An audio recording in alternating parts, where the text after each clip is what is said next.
All right. Eee. Whew. So still haven't slept. Trying to just get through the day. But we're definitely doing our Grotmas. All right. The Grotmas calendar, day 21, it takes all sorts. All are welcome at the Tau Empire table of success this Grotmas. Just remember that you'll be expected to share. Exemplify the spirit of giving with the auxiliary cadre. So, I see a lot of Groot. We already had Groot. This Groot invested, or maybe this is like, oh, hello, Crash. Thank you for joining me. Maybe this is like a Talons detachment where you're trying to balance your Tau and your Groot. The Tau Va emphasize cooperation, integrating alien auxiliaries into Firecast operations wherever they are of greatest value. This typically sees units of Kroot, Vespid, and other aliens fighting as specialists alongside predominantly Tau formations or deployed into dedicated warbands such as Kroot hunting packs. Sounds like this is a combined detachment. So this is, like what we got with GSC the other day. It's you're trying to split your, take a little bit of each and have them benefit each other. In the case of auxiliary cadres, however, the doctrine of unity is realized on a grand scale. These forces comprise a majority of alien auxiliaries, fighting alongside limited numbers of Tau specialists and heavy combat assets, and provided with overall Tau strategic command. Such integrated cadres provide versatile response forces to plug gaps in Firecast lines of battle, blunt enemy aggression in dense terrain, and selflessly act as lures in Grand Calhoun ambushes to spare valuable Tau lives. Yes, selflessly acting as lures. Yes. Let's not talk about how those translators on the Vespid work.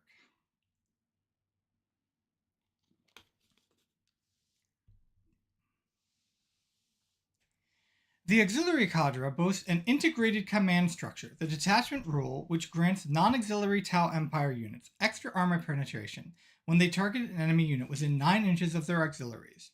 In return for placing themselves in harm's way, the auxiliaries themselves cannot be targeted by units more than 18 inches away, as long as they remain within 6 inches of a non-auxiliary unit. This theme of courageous allies working together as face of the foe continues with the enhancements and stratagems. The Admired Leaders enhancement allows a non-auxiliary character to increase the leadership and objective secured characteristic of Kroot or Vespid unit, instilling discipline to rival any Firecast unit. The Guided Fire stratagem, meanwhile, grants a significant increase to strength of the range weapons of non-auxiliary unit if there is Kroot or Vespid unit within 9 inches. For Super Earth, for democracy. All right, an auxiliary cadre presents the ideals of the greater good for all to see, with Tau, Kroot, and Vespid working together in a harmonious whole. But if you feel that this whole spirit of giving is too wishy-washy, namby-pamby, and hippy-dippy, tomorrow brings the festive wrath in the form of the Black Templars. Blood for the Emperor, skulls for his throne.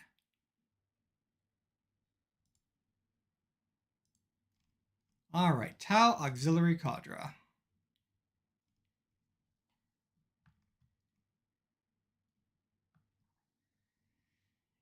All right, integrated command structure. Tau officers given charge of auxiliary cadres receive additional training in optimized doctrinal and strategic alien amalgamation. Synergy. We need to synergize our resources. This, coupled with the specialized translation drones and endless integrated combat drills, allow them to get the best out of their alien subordinates. Kroot and Vespid Stingwings units from your army have the following ability.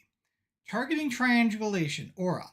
While an enemy unit is within 9 inches and visible to this unit, each time a ranged attack made by a friendly Tau Empire model, excluding Kroot, Vespid Stingwings, and Titanic models, targets that enemy unit, improve the armor penetration.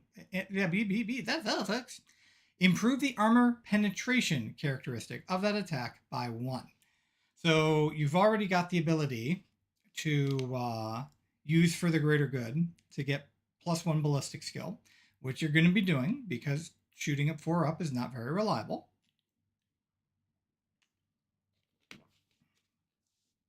Now you're getting an additional armor penetration on Tao's already really good armor penetration. So this is going to allow your Tau guns to cut through things very well. And the limit is Titanic model, so you can be targeting this with Riptides and Hammerheads. Tau Empire units, excluding Kroot and Vespid Stingwings unit from your army, have the following ability. Localized Stealth Projectors, Aura. While a friendly Kroot or Vespid Stingwings unit is wholly within 6 inches of and visible to this unit, the Kroot or Vespid Stingwings unit can only be selected as the target of a ranged attack if the attacking model is within 18 inches. So these are two fantastic buffs. Like being able to control your engagement with those 18-inch limitations is fantastic. And then getting an additional pip of AP on your weapons is also fantastic. So providing you are properly balancing your army, you're going to be able to get some pretty significant buffs with this. All right. We may not be in the Kalyon detachment, but we still have Student of Kalyon.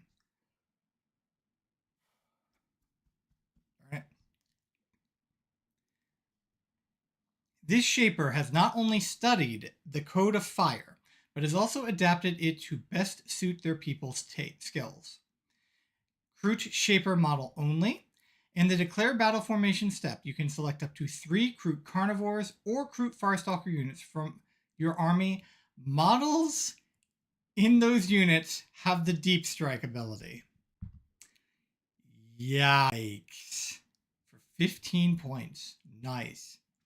Now, granted, Kroot aren't exactly the heaviest hitting units in the world, but still, being able to have 3 of your Kroot units just show up on turn 2 within 9 inches of the, or outside, just outside of 9 inches of the enemy. Now, Kroot units do occasionally get bulky. That's the only problem. They can get kind of big. So you'll want to be probably running this a little bit with MSU. But like, and of course, there is also the issue that, you have to be within 9, and this is always also outside of 9. So one thing you could potentially do with this is you could rapid ingress, and then on your next turn, you can move the Kroot unit in, and then fire, and then the turn after, again, rapid ingress Kroot, and just keep doing that. The other thing, of course, to remember is that you put these models into reserve. They don't have to go in strat reserve because Deep Strike allows them to just go into reserve. You are still subject to the limitations on reserves in the Nephilim rulebook, at least if you're playing match play. If you're not playing match play, the sky's the limit. Heck, if you're not playing match play, there's all the chance that you'll be able to first round Deep Strike them.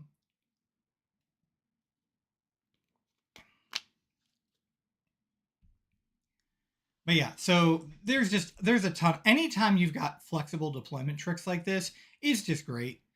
So you take this, like this is auto include. This is a great enhancement. You're going to put this on one of your shapers. Admired leader, 20 points. Having proven themselves to their alien charges, this Tau has won their fierce loyalty and become an iconic folk hero to them. You pick a Tau Empire model, excluding Kroot models. So this one is for your Kroot, this one is for your Tau. Only in your Tau Empire model only. In your command phase, you can select 1 Kroot or Vespid Stingwing unit within 12 inches of the bearer. If you do, until the start of your next command phase,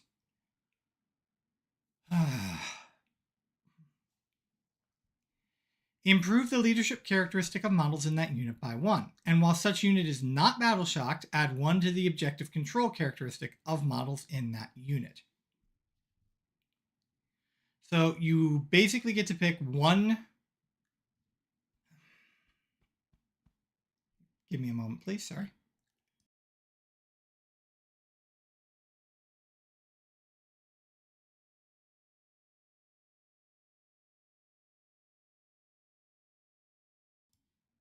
Might have to go get a Sprite or something. All right. So in your command phase, you get to pick one Crude or Vespid unit, and then they get a bonus to leadership. They get to use your leadership, and then they get to get an OC bonus, providing they don't get battle shocked, which is hopefully you're helping them with your leadership. So this is honestly, this is actually more, the key thing is this happens in your command phase. So scoring happens at the end of your command phase, and that's why this is so good. So you're going to get to use this before anyone has to take a battle shock test. So you'll know right off the bat whether or not you're going to need to use take a battle shock with any of these units. And so then you'll be able to potentially protect them by giving them a better leadership. So that's the first use. But here's what you're really going to use this for. You're going to have an objective, and it's going to be being contested. And that objective might even be in your opponent's control. And then you're going to go point at that Kroot unit that's on that objective. And now that objective is yours when you go to score. So this is actually, the fact that you do this in your command phase before you score really makes this a good enhancement. I would also call this auto include.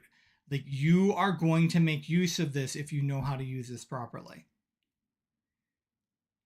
All right, Fanatical Convert. 10 points. This true believer strives to embody the Tau Va even more entirely than the Tau themselves. You pick a Kroot model the bearer's unit has for the greater good ability.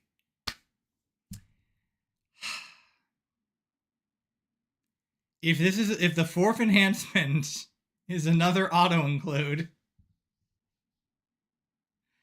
yes, you're taking this. You are taking this. The Tau need to have their for the greater good ability. So if you've got a limited number of Tau models on the board, like if you're trying to squeeze, oh man, if you're trying to squeeze both Kroot and Tau in large numbers into your army, you're going to have a difficulty making sure you've got targeting units for got observers, as they're called, for all of your firing units. So taking one of your auxiliaries and letting them be an observer, because you're using them as an observer, you're going to be shooting with like a hammerhead or something like that, or even better, crisis suits. So yeah, you're taking this one too. So this is going to have to be a damn good enhancement to compete with the three we've already seen. Transponder Lock Module, 25 point. The system detects transponders born deep into the field by alien auxiliaries and guides its user unerringly in their positions. You pick a walker model with the deep strike ability only. So this, I believe, all crisis suits meet this. The bearer's unit can be set up using the deep strike ability in the reinforcement step of your first, second, or third movement phase, regardless of any mission rules. During your movement phase, when you set up the bearer's unit, it must be set up within 12 inches of one or more friendly Kroot or Vespid Stingwing units, and not within 9 inches horizontally of one or more enemy units. Okay, so there's the catch there. So you are going to have to coordinate this. This one it's 25 points, but it is worth it. But you are going to have to coordinate this with Unbound. Now, at least I know for a fact one of the Kroot units have stealth, or has infiltrators. So I'm pretty sure you've got a Kroot infiltrator unit you can use to set this up. Your opponent will definitely try to lock this down. So, but even still,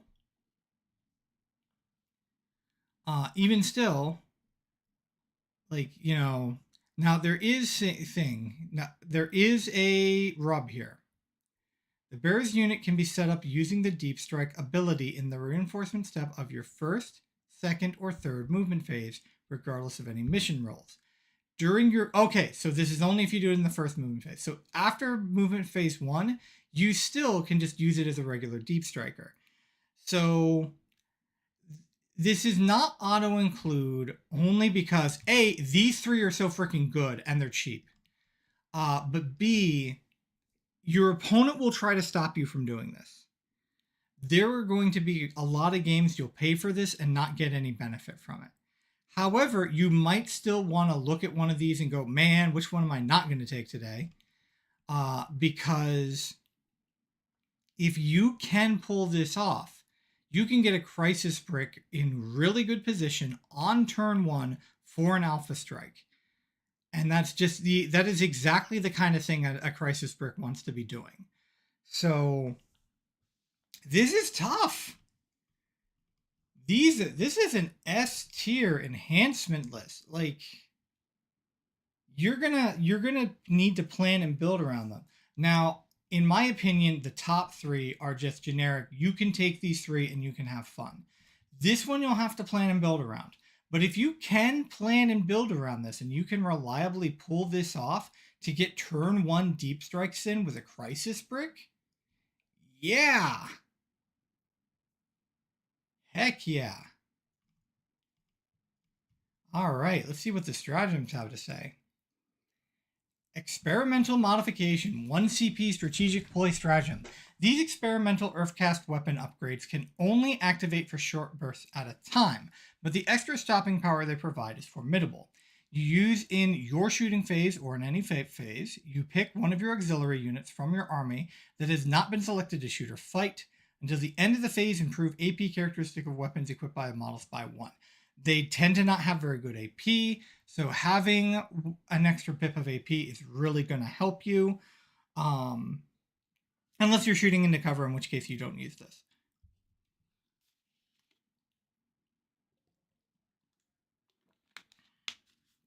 But we're already off to a good start. Extra AP on your weapons is already good. You're already getting it for all your TAL units. Now you've got a stratagem that lets you get it on a Kroot or a Vespid. Pheromone waypoints. 1 CP. Aircast craft have dropped drones that emit pheromones into this region. Their emissions invisible but blazing like beacons to the correct alien senses. Use this in your movement phase, and you target one of your auxiliaries. Until the end of the phase, each time your unit advances, do not make an advance roll for it. Instead, until the end of the phase, add 6 inches to the move characteristic of models in the unit. So, automatic 6-inch advance. Obviously, whenever possible, you want to be able to use this after you roll the dice, but they've mostly done away with that. Nearly every one of this, you select it before you make any movements. So this allows you to just go, you need to, again, you're setting this up, you beeline a Kroot unit into the mid board or into wherever you want to drop your crisis brick. So multi-sensory scanning, 1 CP battle tactic. Target analysis data from scanning drones is rapidly translated into inputs ideally tailored to a range of alien sensoria and then disseminated through the cadre. Use in your shooting phase or any fight phase, you pick a Tau Empire unit from your army, so any one of your units. Until the end of the phase, each time a model in that unit makes an attack, reroll a wound roll of 1. If it is a Kroot or Vespid unit, you can reroll the wound roll instead. Reroll ones is relevant. Reroll wounds is even better. And boy, are you going to need that most of the time with Kroot and Vespid because, they don't have very good strength characteristics on their weapons usually either. So, yeah, this is, again, really good. We're looking pretty good here. This is looking pretty sharp. All right, alien expertise, 1 CP battle tactic. There is much that an alien auxiliary of the Tau Empire can teach the Firecast, not least through practical and deadly battlefield demonstrations. So you pick any one of your units in your movement phase. Until the end of turn, your unit is eligible to shoot in a turn in which it advanced. If it is a Kroot or Vespid Stingwing unit until the end of that turn, your unit is eligible to declare a charge in a turn in which it advanced as well. Advance, shoot, and charge on Kroot and Vespid Stingwings. This is fantastic. And then just regular advance and shoot, basically assault, on a Tau unit. So, yeah, this is, again, really good. Interlocking maneuvers. 1 CP strategic ploy, regular Firecast forces operating as part of auxiliary cadres are well trained in swift and repositioning of fighting, swift repositioning and fighting retreats. The better to exploit the presence of provided support for their alien comrades. Use at the end of end of any fight phase. You pick any unit in your army that was eligible to fight. Okay, and remember, rules for eligibility is you begin the fight phase in engagement range or you make a charge. If you meet either of those two standards, either of those two bullet points, you were eligible to fight. Okay. So if your unit is not within engagement range of one or more enemy units, it can make a normal move up to 6 inches. Otherwise, your unit can make a fallback move. It cannot embark within a transport at the end of this move if it is disembarked from a transport this turn.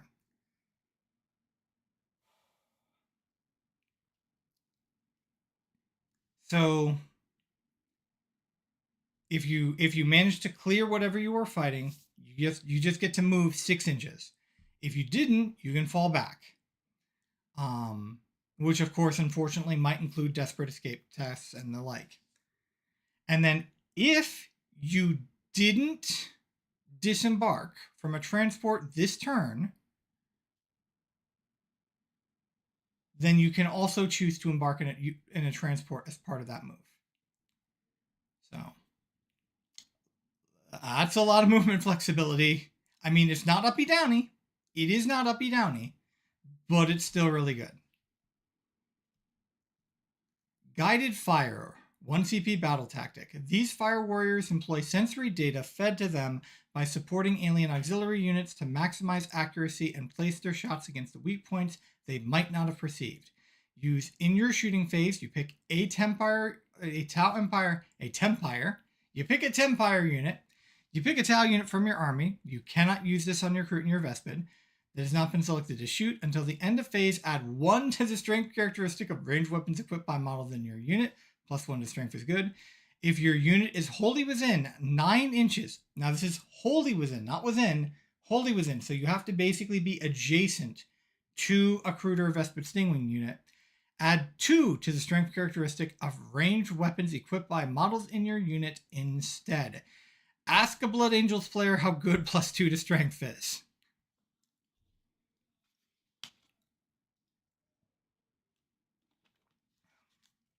Guys, the problem here is you're spoiled for choice.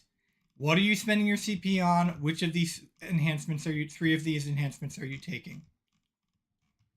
AP, an additional pip of AP on Tau is fantastic. Limiting shooting. This is a really good detachment, guys. This is an A to S tier detachment, and Tau is already a good solid A tier army.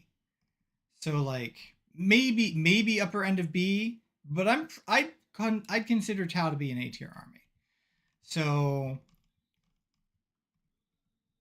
yeah, in my opinion, this competes with Kalyon. Does it compete with Ret Cadre? Ret Cadre did just take a nerf in the form of losing one of their stratagems to be 6 inches instead of 3 inches. And that is actually a pretty significant nerf to that detachment. Is this as good as Ret Cadre? I think this might be. I think this might, and especially if you're one of the Tau players who bought the box set at the beginning of the year, I think you're in good position with this.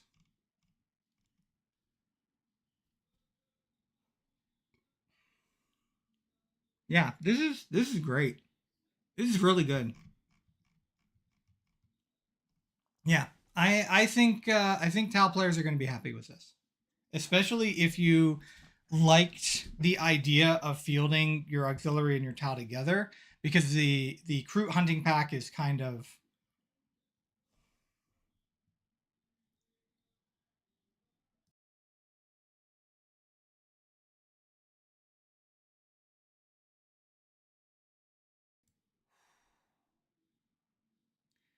Anyway, as I was saying, the Kroot hunting pack is kind of much more focused on Kroot, and of course, it's taken too many nerfs. So they were indirect nerfs. I don't think they were targeted at Kroot, but the simple fact of the matter is Kroot ended up biting them in the meantime. So this is definitely better than the Kroot detachment. And although there are plenty of top players who do want to play Kroot as an army, and technically you can do that with this, you're just, you do have to take some Tau units. Um, so it's like this is definitely better than the Kroot detachment. Um, I'd say it's better than Kalyon. I'd say it's better than Montka. The only thing I don't know if it's better than is Ret Kadra. If you might still need to take Retaliation Cadre if you want to play on really really top tables, but I can see competitive players being successful with this. I can see them hitting top tables and taking home tournaments. This is not like Star Shatter good, but it's still pretty freaking good. Um, this might be the number 2 detachment we've seen for Grotmas. Like this might be the second best. It's competing with the Custodes detachment because the Custodes detachment is really good too. But yeah, no, I like this. I like this a lot. It's fun. It's fluffy. It's strong. You'll have plenty of reasons to play this in narrative play because this fits the town narrative very well. And you'll probably be able to take this. You can definitely take this in casual match play, and I think you'll be able to take this in competitive match play. I don't know if it'll be the top detachment, like I said. I don't know if it'll beat Ret Cadre, but you can take this. This is good. And I think that's where I stand. So thank you very much for joining me, Crash, and anyone else who is listening in. I'm not sure what I'm going to do now. I might do my write up and then go to bed, to be honest, although I need to keep trying to stay up as long as I possibly can. So I might just jump on and play more PoE too if my head will let me. But until then, I have been Divine Earth.